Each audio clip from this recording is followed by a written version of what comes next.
घेण्या भीमेची निघाली तुझ्या नाम घोषात इंद्रायणी.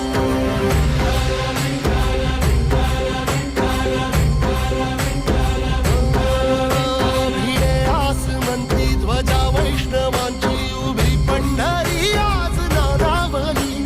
तुझे नाव ओठी तुझे रूप ध्यानी जीवाला तुझी आस गा लागली. जरी बाप साऱ्या जगाचा परिपूर्ण